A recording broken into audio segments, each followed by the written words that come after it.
गरियाबंद जिले के मैनपुर विकासखंड में शिक्षा व्यवस्था की एक ऐसी तस्वीर सामने आई है जो सरकारी दावों की पोल खोलती नजर आ रही है।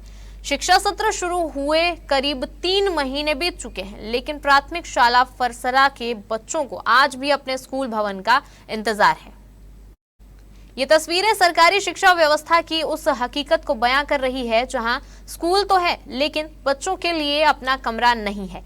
गरियाबंद के मैनपुर विकासखंड के फरसरा प्राथमिक शाला में पढ़ने वाले नौनिहालों का भविष्य इन दिनों उधार के कमरों में आकार ले रहा है। किसी की कक्षा वन विभाग के कमरे में लग रही है तो कोई स्कूल के अतिरिक्त भवन में बैठकर पढ़ाई करने को मजबूर है। लेकिन सबसे हैरान करने वाली तस्वीर तो तब सामने आई जब 5वीं कक्षा के बच्चों की क्लास सरपंच के कैबिन में लगती दिखाई दी। जी हाँ, जिस कमरे में आमतौर पर पंचायत के फैसले और गांव के विकास की बातें होती हैं, वहीं अब बच्चों के भविष्य की इबारत लिखी जा रही है। बताया जा रहा है कि स्कूल में पर्याप्त भवन नहीं है और पिछले करीब 1 साल से नए स्कूल भवन का निर्माण जारी है, लेकिन निर्माण की रफ्तार और विभागीय लापरवाही का खामियाजा सीधे बच्चों को भुगतना पड़ रहा है। सवाल सीधा है, जब बच्चों का भविष्य बनाने के लिए स्कूल भेजा जा रहा है तो उनकी पढ़ाई के लिए स्कूल भवन आखिर कब मिलेगा? फिलहाल फरसरा के बच्चों की पढ़ाई उधार के कमरों में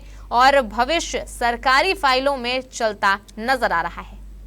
स्कूल भवन नहीं है, इसलिए सरपंच के भवन में पढ़ रही है। समस्या तो सर यहाँ रूम का है, कमरे पर्याप्त मात्रा में नहीं है। इसी कारण बच्चे को नवोदय और अन्य कोई जो महत्वपूर्ण विषय के बारे अलग से जानकारी देने के लिए हम लोग क्या है अलग से क्लास ले रहे हैं। सभी क्लास एक साथ रहने से बच्चे कक्षा 5वीं के बच्चे को डिस्टर्ब हो रहा था। इसी कारण सरपंच महोदय से हमने चर्चा किया। अभी 2-4 दिन से यहाँ कक्षा 5वीं के छात्र छात्राएं पढ़ाई कर रहे हैं सर।